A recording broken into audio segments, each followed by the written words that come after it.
الحمدللہ وحدہ لا شریک لہ والصلاۃ والسلام علی من لا نبی بعد۔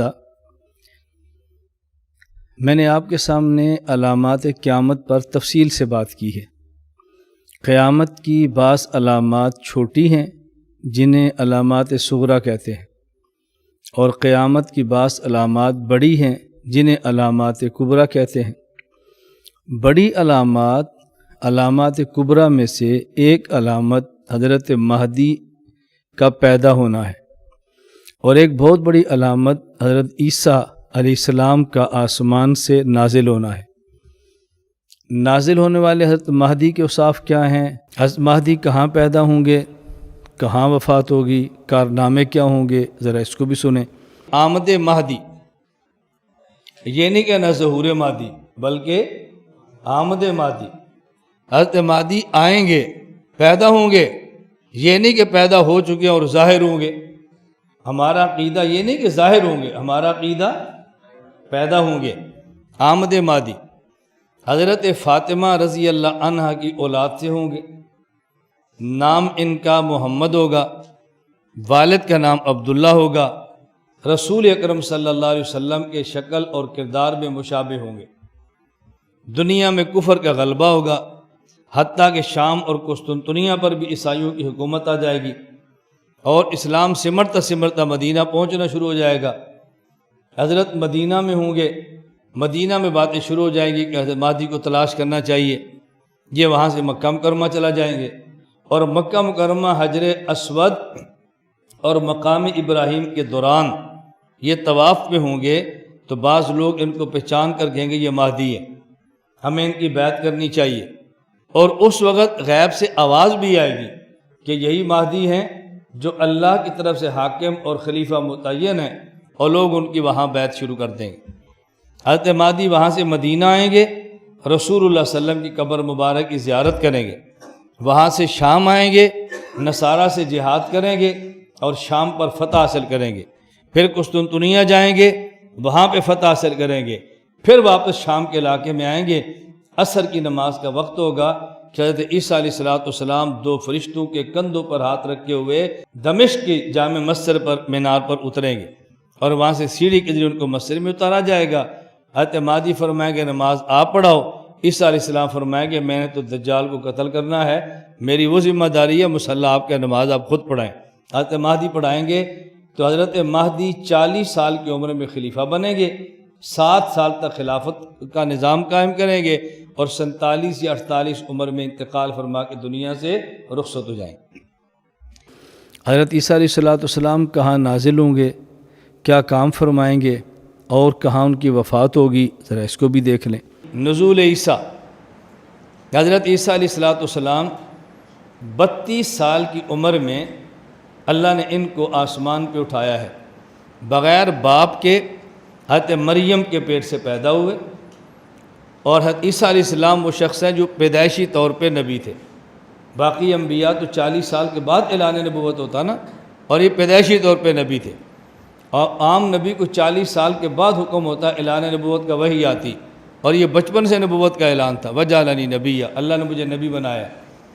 32 سال کی عمر میں اللہ رب العزت نے ان کو زندہ آسمان پر اٹھا لیا ہے۔ قرآن کریم میں ہے اذ قال اللہ یا عیسیٰ انی متوفیک ورافعک الیہ۔ یہاں متوفی کا پہلے ذکر کیا اور رافع کا بعد ذکر کیا۔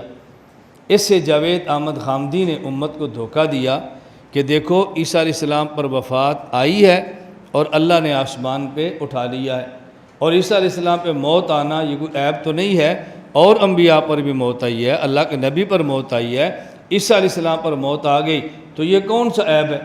اور قرآن کی ترتیب بتا رہی ہے کہ ہم آپ کو وفات دیں گے، آپ کو اٹھا لیں گے، اور مطہر، اور یہودیوں کے ہاتھوں سے آپ کو مسلح ہونے سے بچا لیں گے۔ تو یہودی ان کی لاش کا مسلح نہیں بنا سکے، بلکہ زندہ آسمان پہ اٹھا لیا ہے۔ حضرت عیسیٰ علیہ السلام آسمان سے نازل ہوں گے، پھر حضرت عیسیٰ علیہ السلام نکاح فرمائیں گے، حضرت عیسیٰ علیہ السلام کی اولاد ہوگی، 40 سال تک خلافت کا نظام ہوگا، دجال کو مقام لطف پہ قتل کریں گے، اور عیسیٰ علیہ السلام جہاں تک دیکھیں گے وہاں تک آپ کا سانس جائے گا۔ ناک سے بندہ سانس لیتا ہے نا، پھر باہر نکالتا ہے، جب سانس نکالیں گے تو جہاں تک نگاہ ہے وہاں تک جائیں گے، اور یہاں تک جتنے کافر ہوں گے، جس جس کو سانس لگتا جائے گا وہ کافر اپنی موت مرتا جائے گا۔ چند دنوں کا معاملہ صفائی ہو جائے گی، پھر اس کرۂ ارض پہ کوئی کافر موجود نہیں ہوگا، سب ایمان والے موجود ہوں۔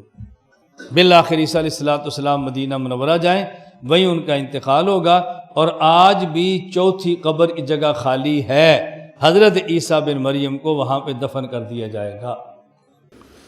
یہ میں نے دو باتیں بطور خاص اس لیے کی ہیں کہ ابھی کچھ عرصہ قبل ملیشیا میں ایک آدمی نے مہدی ہونے کا دعویٰ کیا جس کا نام مصطفیٰ ہے۔ کچھ لوگوں نے پاکستان میں دعویٰ کیا، عدالتوں نے سزائیں دیں، وہ جیلوں میں گئے۔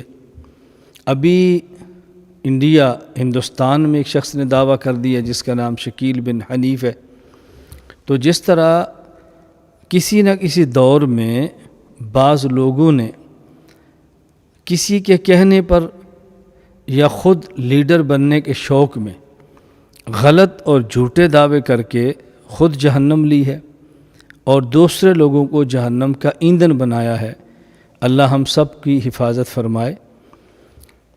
اسی طرح آج کے دور میں بھی کچھ لوگ یہ کام کر رہے ہیں، جن میں اس وقت شکیل بن حنیف کے نام پر ہندوستان میں ایک شخص ہے کہ جس نے یہ دعویٰ کیا ہے۔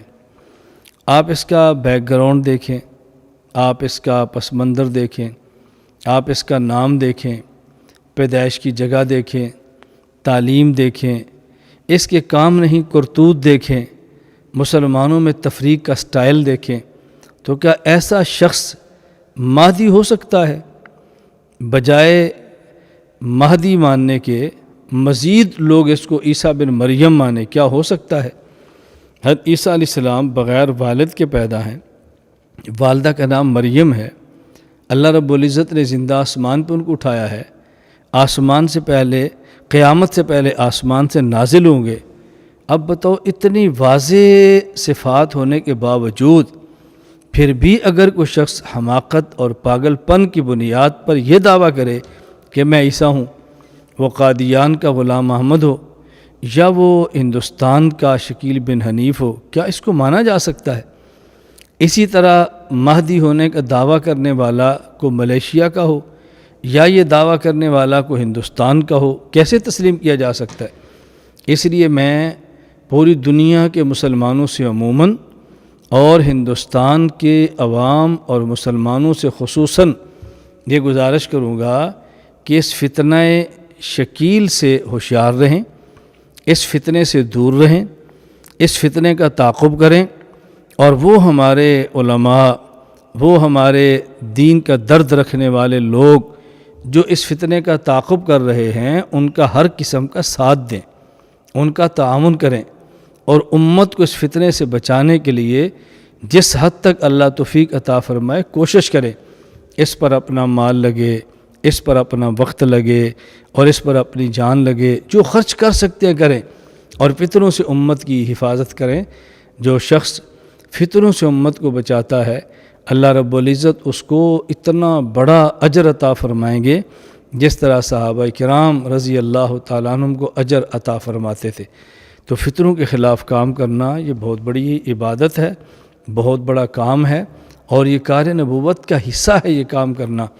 میں اس لیے ایک تو وہ تمام حضرات جو ہندوستان میں شکیل بن حنیف کے فتنے کے خلاف کام کرتے ہیں، ان کی تائید بھی کرتا ہوں، ان کے لیے دعا بھی کرتا ہوں، اور جس حد تک ممکن ہو ہم تعاون بھی کریں گے انشاءاللہ العزیز۔ اللہ ان کی اس محنت کو قبول فرمائے، اللہ رب العزت اپنے شان شان اجر عطا فرمائے، اور باقی لوگوں سے ان سے تعاون کرنے کی درخواست کرتا ہوں، اور جہاں تک ہماری آواز پہنچتی ہو ان سے گزارش کروں گا اس فتنے سے خود کو محفوظ رکھیں، اپنے خاندان کو محفوظ رکھیں، محلے والوں کو محفوظ رکھیں، اپنے گاؤں اور شہر والوں کو بچائیں، اور اس فتنے سے جس حد تک بچ سکتے ہیں بچیں، اور اس فتنے کے خلاف کام کرنے والوں کا جس حد تک تعاون کر سکتے ہیں کریں۔ اللہ تعالی ہم سب کو اخلاص، دلائل، اعتدال اور اپنے اکابر کے ساتھ رہ کر دین کی خدمت کرنے کی توفیق عطا فرمائے۔ لا الہ الا اللہ، لا الہ الا اللہ، لا الہ الا اللہ، ما لنا رب سوا۔ لا الہ الا اللہ، لا الہ